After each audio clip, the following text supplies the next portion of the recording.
The group of students are Year 4.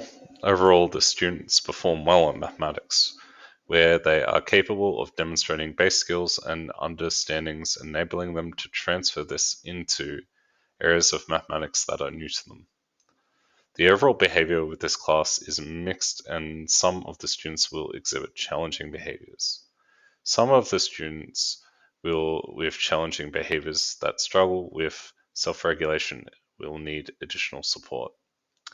Students in this class that have learning needs have been diagnosed with ranging from ASD, ADHD, dyslexia, chronic illness, and difficulties with executive functions. What I am aiming to teach with this group of students, our learning construct is statistics and probability, focusing on investigations and experiments. Our focus with probability, we are using experiments to trial what we aim to test. We are testing the possibility of what everyday events are and determining how many outcomes that are possible and will the results of a test affect subsequent trials. Our focus with statistics is what we are conducting, where we are conducting investigations. We are trialing methods for data collection and how to pose our survey questions targeted to achieving results to transform into tables and graphs. When viewing the transformed data to determine the effectiveness of the displays and analyze the validity of the investigation.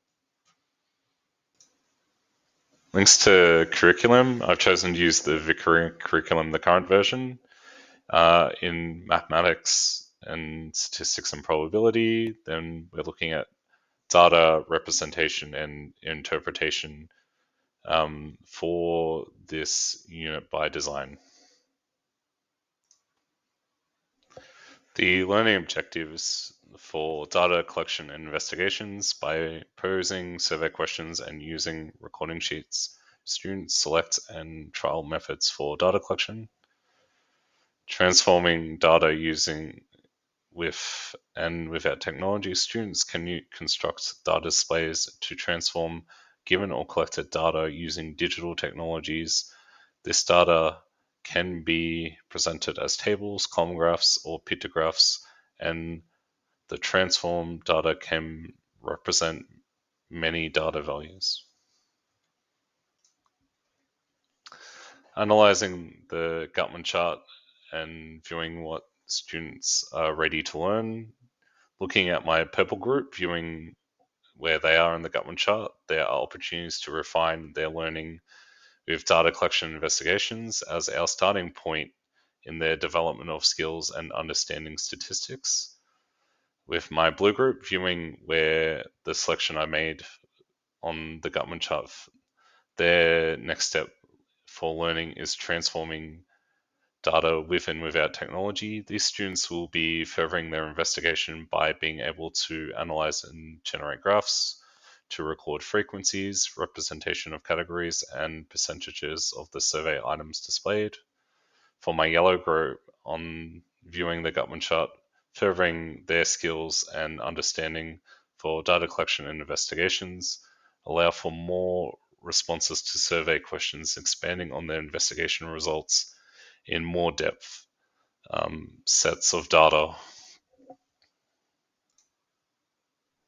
Russo and Sutherland with cooperative learning enables students to compare and contrast what they have done, allowing for peer-to-peer learning, supporting mathematical communication and reasoning, and helps create a community of learners. Furthermore, multiple exposures by using differentiated activities to vary the interactions of learners. It will take consecutive lessons for students with repeated exposure to using investigations for statistics, whether it's the second, third, or fourth time, to reach the understanding of the intended learning for the activities that they're engaged with.